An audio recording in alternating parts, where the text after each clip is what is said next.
We've got Brent crude prices sitting so close to $122 a barrel. We have seen supply constraints, continued worries coming through from MENA. Some say that it's overdone. At this point in time, we're also waiting for crude inventory data out of the US. But then again, we also know the WTI price is vastly different to what we've been seeing on the crude price as well. Tell us about the speculative elements in the crude price relative to fundamentals. I think what's happening with crude, rather than saying it's speculative, I think people are pricing in a political risk premium. I think the issue isn't so much what's happening in Libya, although it's a part.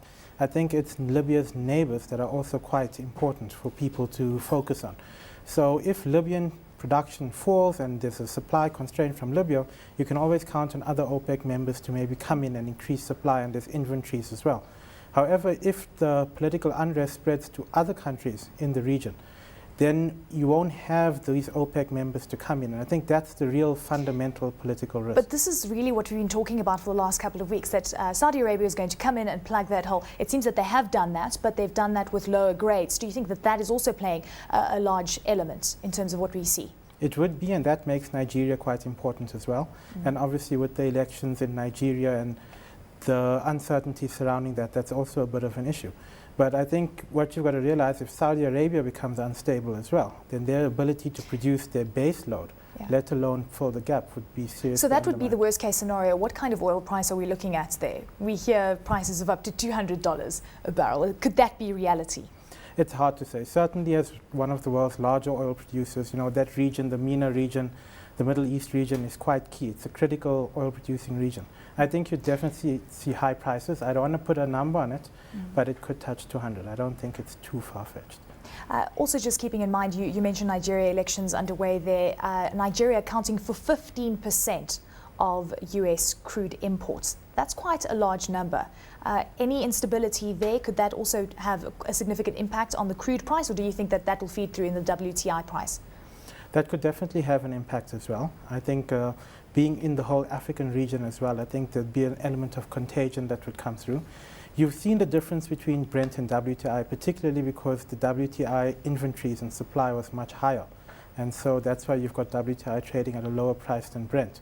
But I think Nigeria is a factor. It's Africa's largest oil producer. So. Let's touch on silver, an interesting metal. We know it's got industrial uses. It's also got that safe haven element. In 2008, prior to October, we saw it at $9 an ounce. It rallied yesterday to $38.4 an ounce. We'll be oscillating on that line. 31-year highs. Do you think that we could approach $40, even $50 an ounce? I think $40 an ounce is certainly doable. We're approaching it. Anecdotal evidence as well as stats out of the US suggest there's been large buying of silver coins. So I think the retail market does look to it as a safe haven.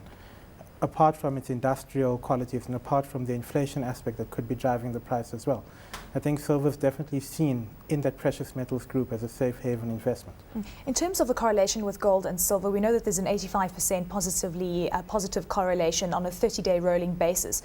Do you think that the gold-silver ratio is going to start changing significantly as well? I mean, we're seeing it fall to a 28-year low at 37.3.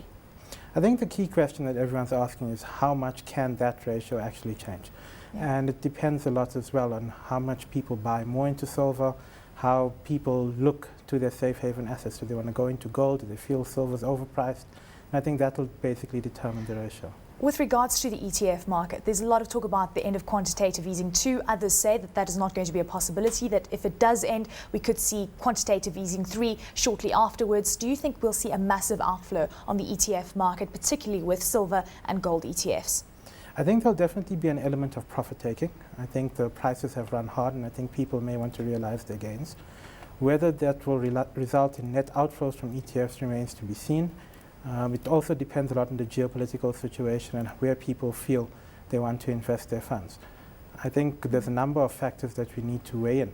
But no, certainly an outflow is a possibility, especially as those funds seek to take profits. We've got gold prices rallying. It's at $1,441 an ounce or so. We saw a little bit of softness. There was lots of hawkish comments coming through from some Fed central bankers. Ben Bernanke yesterday saying that, yes, US inflation and inflation overall needs to be looked at. It is transitory though. So almost saying that US monetary policy tightening isn't relatively imminent, which obviously also boosted the likes of gold. Do you think we're seeing gold buying because of the safe haven element, worries coming through from MENA, or do you think that it's a pure dollar play at this point?